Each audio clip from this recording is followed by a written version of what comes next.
Okay, we left at 792.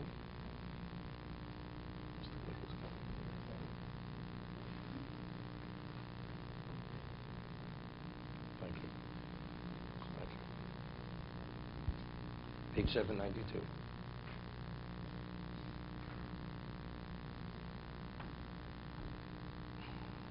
Two people go for coffee. It's a substantial percentage of the people now.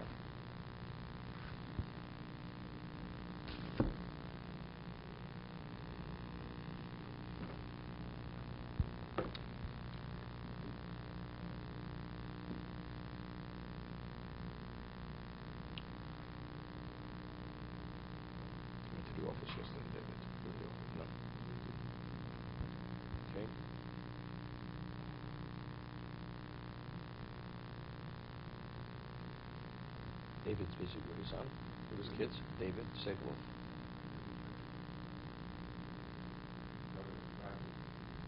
Yeah. Fran was in Florida. Fran was in Florida.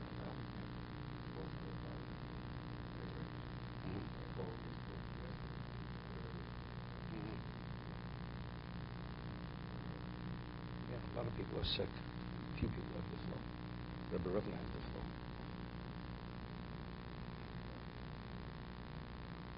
Okay.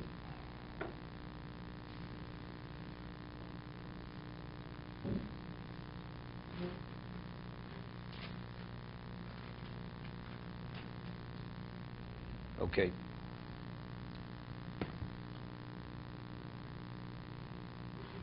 He was speaking about two types of people. There's a person who's actually indulgent, and the more he indulges, he's more consumed by his desire for material.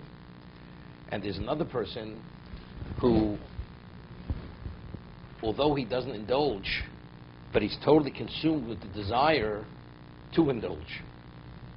So as a result of this, these two people are distracted as a result of their either emotional, mental distraction, or factually they're drawn into the material.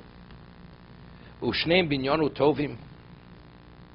He says these two individuals, he says they're both marred in matters of this world. Umahasig atovo nigzorim vinilim. They're precluded from attaining the good that is in it, too weary to attain it. Mafsidim b'schorosam v'nafsham chusa b'chirosam ro. He says they are losers in the transaction, and they conclude and diminish their own souls. Scholim be'erech hatmura v'amumrava. And the fools in regard of the exchange of what they exchange for it.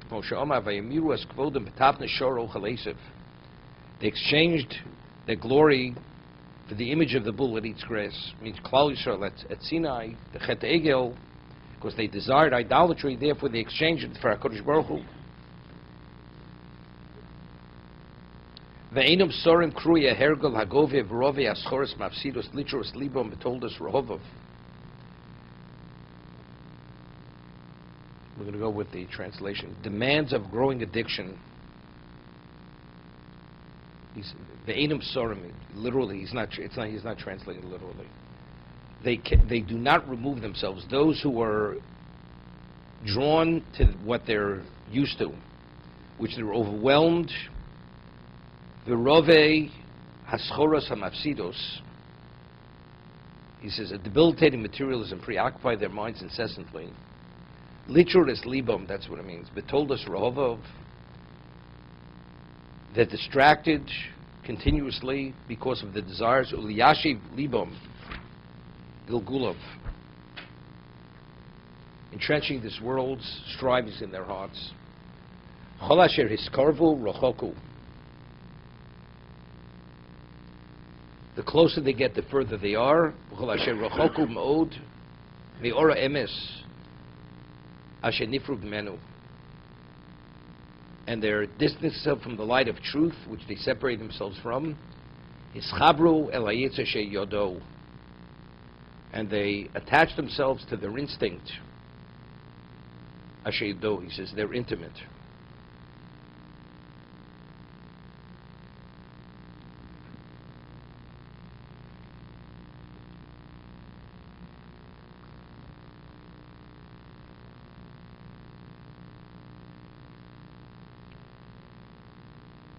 You know, it's interesting.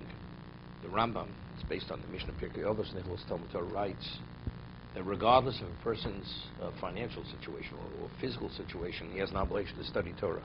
He says whether he's Oshir, Oni, Zokein, Choler, whether he's Bochur or Bori, everybody has an obligation to study. So, a person is young, he has a self, okay, he has distractions, you have to study. You're old, you have to study. But he says, a person's poor, a person's wealthy, you have to study Torah. It's understood you have to study. Why would I think you don't have to study Torah? Right? The answer is you're preoccupied. He says you have to set time to study. So I think it has to do with this. If we have a principle, Barosi Lo Torah Tavlin, we have an inclination, and the only way to take control of the inclination is only through the study of Torah. So if this is a consequence, let's say a person pursues material because he has to support his family. But factually, he's involved, he's preoccupied and consumed with pursuit of material. Even though it's not for the sake of what? Of indulgence. But factually, he's involved in the pursuit of material. Being drawn in that direction, ultimately, you're going to lose sight of what you have to do. So how do you temper it? How do you temper that level of involvement? Right? The Torah is the only antidote, because that tempers it and gives the person that balance to say this is not, doesn't have value unto itself, but rather it's a means, but the end is something greater than this. I mean, the way he's explaining it here, because the instinct of a person is the more you feed it, the more he wants. So regardless, even if you have a minimal level, but factually, if you're fully occupied in that, and you don't have anything to offset that, what happens to the person? He just wants more of it. What do you say? No, I'm just asking what you think. Doesn't make a difference. Doesn't make a difference. Factually, why how do you occupy 98% of your day? Pursuing material. That's a fact. Like, we have to eat, but you lose sight of why do you have to eat? We have to eat to survive, but what do you have to survive? Unless you have the why, and it's clear to you the why, then what's your involvement? It's purely pursuing the material to satisfy a need. The moment you satisfy a need, a material need, one thing leads to another. So how does it not lead to something much more serious than that? When you understand why you're pursuing that need. Right. So it's okay to work. It's okay to spend time. The purpose is the same as you. But you have to think about. But how do you have that? How do you? It's not enough. If I ask you, you say that's the reason. You have to sense it. It has to be your purpose. But how do you have that sense of that?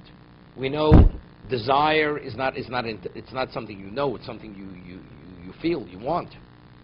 It's something you experience, you internalize. How do you internalize it? So I'm saying for the internalization, that you need the Torah. That's the Torah Tavlin. That's the antidote. How are you saying poor and rich people, those two extremes?